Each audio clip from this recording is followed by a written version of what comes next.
Hey guys, my name is Justin Robertson, and I'm going to share with you 3 points that really stood out to me in the book.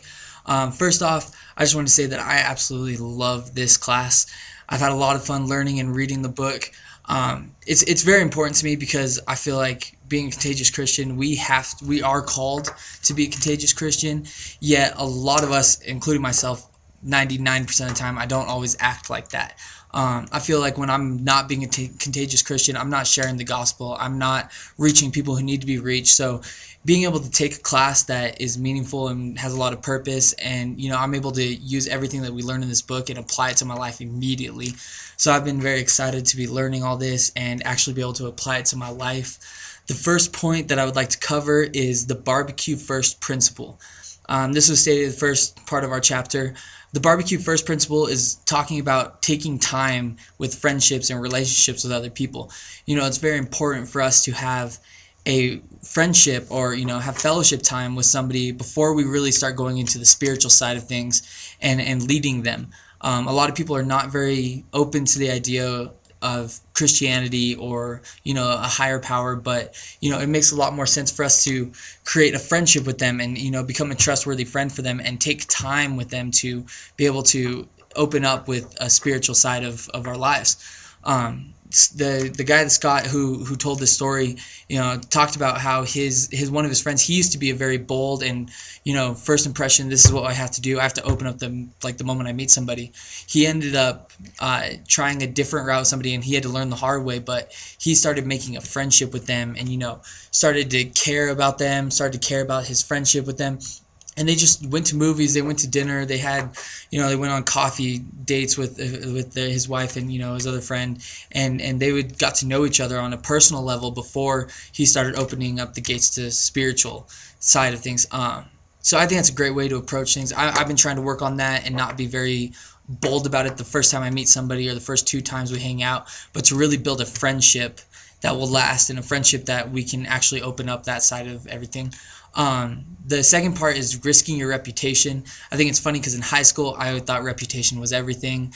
I lived for my reputation, and now that I got here, it's switched in the means of reputation, but I'm scared if I go to a restaurant and the person that I'm trying to talk with or have a friendship with, that they might order a beer or whatever, I might get seen with them while they're drinking, and that might get to the church, oh, Justin's drinking this and that, blah blah blah blah.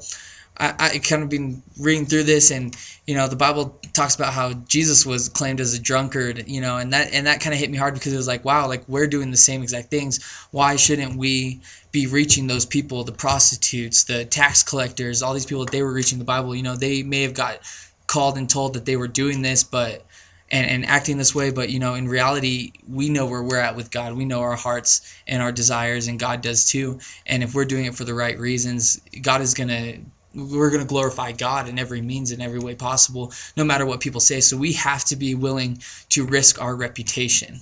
My third point is throwing a Matthew party. And, I always thought it was wrong to throw parties once I started going to church, or if you threw parties, it only had to be with your church people, your church friends. And once I started going to this church, I realized that, it's fine to have parties, but they can only be with your church friends. So I'd start hanging out with my friends. We wouldn't do anything, but we'd play video games or just hang out. And recently we just started this thing we started house parties that we do every Saturday and Sunday night for our youth group.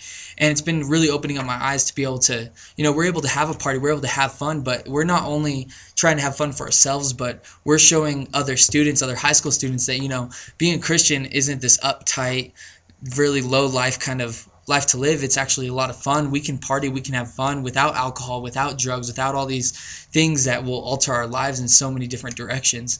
So I really love the throwing a Matthew party because we're able to have fun. We're able to show people who don't believe in a religion that it's not uptight, that it can be a lot of fun, and we get to go do fun things. I'm really excited about that with the house parties because it's been a lot of fun recently. A lot of people have been going to it, and it's a chance to have religious people hang out with irreligious people to show them that we're no different from them, but we have a God that has saved us, that we get to glorify, that we get to follow. And I'm really excited for the rest of this class and to see what all you guys have said.